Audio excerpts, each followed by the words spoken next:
Please remain standing while we wait for the kids to gather at the back.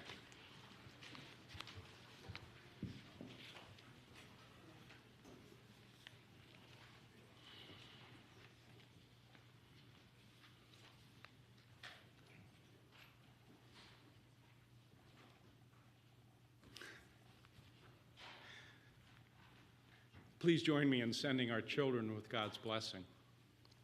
The Lord be with you. And also with you. You may be seated. Welcome everyone to worship this morning. If you're visiting with us here at Geneva, I just want to say a special welcome to you. I'm Pastor Jim, our lead pastor, and we invite you, if you're visiting, to fill out the welcome card that's on the back page of the bulletin, and you can put that in the offering plate as it goes around later in the service or on our welcome table. Or you can scan the QR code and submit it electronically. We'd love to reach out and share more information about our church with you, and you can also sign up for us, our upcoming services for Holy Week.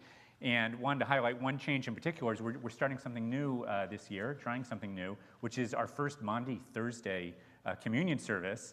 And this means a little bit of a change to Geneva tradition. We've always celebrated communion on Good Friday as part of our Good Friday Tenebrae service.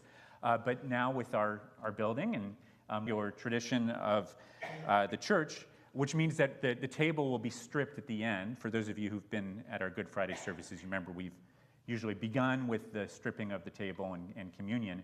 That'll happen on Thursday. And there's another reason besides tradition for making this change that I wanted to mention. I think those of you who've been around are familiar with the beauty and the power of the Tenebrae service that we celebrate.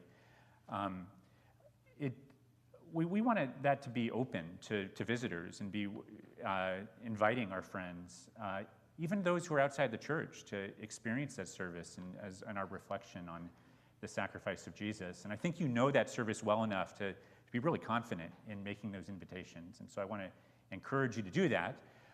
By not having communion at the beginning of that service, it will make it more open to those visitors and welcoming, so that people don't come into, especially if they're not a Christian, they don't come into a service where immediately it's very much focused on communion and for only those who believe.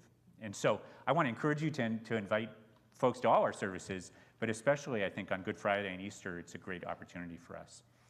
On Easter, we want to decorate the sanctuary for Easter, and you'll find the announcement in the service about ordering flowers. If you'd like to participate in that way, you can put in an order for flowers that'll be delivered on Easter, and the kids will gather in the children's worship room at 9:50.